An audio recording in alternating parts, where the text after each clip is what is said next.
Woodcock-Johnson tests of cognitive ability. Woodcock-Johnson tests of cognitive ability 3 edition is an outstanding intelligence and cognitive ability measurement tool, which assesses an individual's cognitive skills from several angles. The creators of the test are Richard Woodcock and Mary Johnson, who revised the edition in 2001. The 3rd edition contains 7 general factor elements, which analyze one's cognitive abilities in every regard. These are GF, GV, GS, GLR, GA, GSM, and GC. However, the test possesses 3 general factors elements, which are problematic, such as GC, GS, and GF. Description: the general factor of comprehensive knowledge and crystallized intelligence, or GC, assesses a person's acquired knowledge and skills, which allows one to factor out inherited aspects of cognitive development. The general factor of short-term memory, or GSM, measures one's ability to collectively retain novel pieces of information. Auditory processing is analyzed through GA, where the main goal is to observe a person's listening skills. GLR, or general factor element of long-term memory, assesses the overall memory and level of understanding. Visual capabilities are measured through GV, where a subject is tested by visualization exercises. The speed of comprehension is analyzed through GS, where a person is asked to solve short problems in a limited time frame. Lastly, flexibility or fluidity of reasoning is assessed by GF, which determines the overall cognitive adaptability of an individual.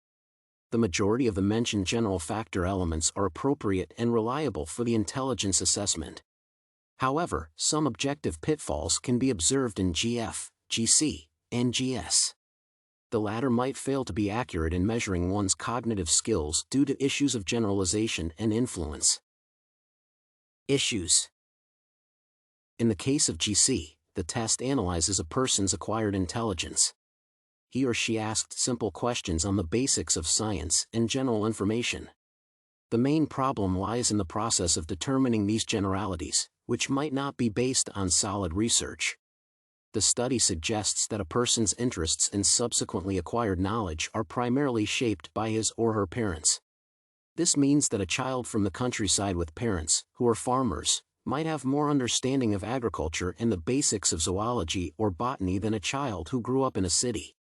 Therefore, the test's general questions can fail to measure both of these children equally and fairly. In addition, GS is measured mostly by visual exercises, which can also pose a problem. It is stated that prolonged eye stress can reduce a person's ability for rapid eye movements. A person might possess a relatively quick reasoning capability but fail to answer the visual question correctly due to his or her eye condition. Lastly, the fluidity of reasoning is measured by mathematical and numerical tasks. However, a person might not have the capabilities to think flexibly, but he or she gets a high score due to the overall background in mathematics. In this case, one's math skills should not be the determining factor of GF.